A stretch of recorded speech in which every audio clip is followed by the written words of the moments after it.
అవునన్నా ఎవరు కాదన్నా రేపొద్దున కాబోయే ముఖ్యమంత్రి తెలుగుదేశం పార్టీ ముఖ్యమంత్రి అభ్యర్థి లోకేషే.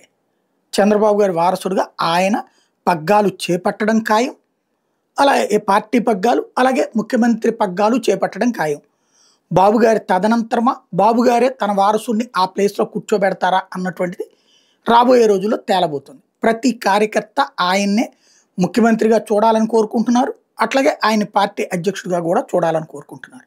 ఇట్లాంటి సందర్భంలో జాగ్రత్తగా భవిష్యత్తుని చెక్ చేసుకోవాల్సిన అవసరం లోకేష్ గారికే ఉంది. చాలా జాగ్రత్త తీసుకోవాల్సిన అవసరం.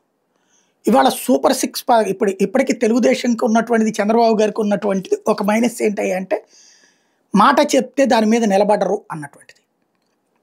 గతంలో రుణమాఫీ కావచ్చు, రైతులకు ఇస్తానన్నట్టు రుణమాఫీ 85,000 కోట్ల రూపాయలు అవసరమైనప్పుడు 18,000 కోట్లు, అది కూడా 3 విడతలుగా పెట్టి అందులో కొంతమందికి మాత్రం కొంచెం ఇచ్చి వదిలేశారు. దాని అసంతృప్తి తర్వాత దెబ్బతీసింది. మహిళలకి, డ్వాక్రా మహిళలకి సంపూర్ణ రుణమాఫీ చేస్తానని చెప్పి పదే పదే ఎన్నికల ముందు వాగ్దానం చేసి ఎన్నికలు అయ్యాక ఏమీ ఇవ్వకుండా చివరిలో పసుపు కుంకుమ కిందకి 10,000 ఇచ్చి చేశారు. ఈ రెండు కూడా ఆయా వర్గాల్లో వచ్చిన అసంతృప్తి, అందులో ప్రభుత్వ ఓటమికి కారణమైంది. ఇవాళ సూపర్ సిక్స్ అనేటటువంటిది అంటే నవరత్నాలు అని చెప్పి జగన్మోహన్ రెడ్డి అన్నిటి అమలు చేశాడు. ఒకరోజు అటు ఇటు అయితేనే మన అనుకూల మీడియా బాగా స్టోరీలు రాసుకుంది. రూపాయి తగ్గిస్తేనే రచ్చరచ్చ చేసింది. తద్వారా ఒక ఆస్పెక్ట్. అదే సందర్భంలో ఇచ్చాడు అన్నటువంటి పేరు మాత్రం జనంలో నుంచి పోదు. ఇప్పుడు సూపర్ సిక్స్ ఇస్తామని చెప్పి అందులో ఫస్ట్ ఇయర్ అన్నీ ఆపేసి ఒక దీపం, ఒక బండ మాత్రం ఇచ్చి రెండో ఏడాదికి వచ్చేటప్పటికి దీపం ఇస్తున్నారు. అలాగే బస్సులు ఇస్తానంటున్నారు. అది సూపర్ సిక్స్లో కాదు, బస్సుల్లోది వచ్చేటప్పటికి. ఇది వచ్చే బస్సుల్లో సూపర్ సిక్స్లోనే ఉన్నట్టుంది. అది కూడా బస్సులకి ఉచిత ప్రయాణం గుడ్.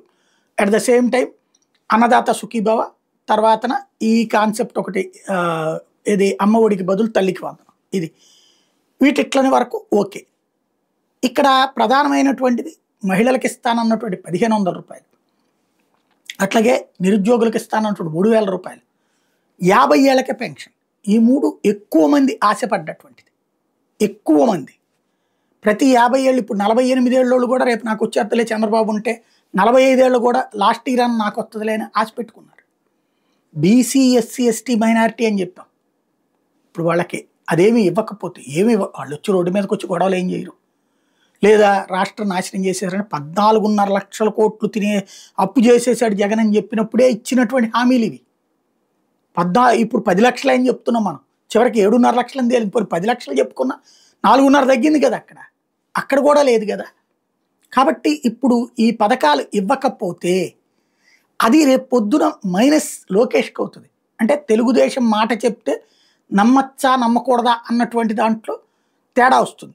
సరే, చంద్రబాబు గారే తట్ట చేశారు, లోకేష్ గారే తట్ల చేస్తారంటే ఇప్పుడు లోకేష్ గారి క్రియాశీల పాత్ర కాబట్టి ఈ పథకాలని మ్యాక్సిమం ఇమ్మీడియట్గా లైన్లోకి తీసుకురావాల్సిన బాధ్యత అయింది. లేదు, జగన్ అన్నీ ఇచ్చినా కూడా ఓడగొట్టారు కాబట్టి అది ఇవ్వకపోయినా జనమేం కోరుకోరు, లేదా జనమే వద్దని కోరుకుంటున్నారు కాబట్టి మేము ఇవ్వట్లేదంటారా, ఇక ఇష్టం, నో అబ్జెక్షన్.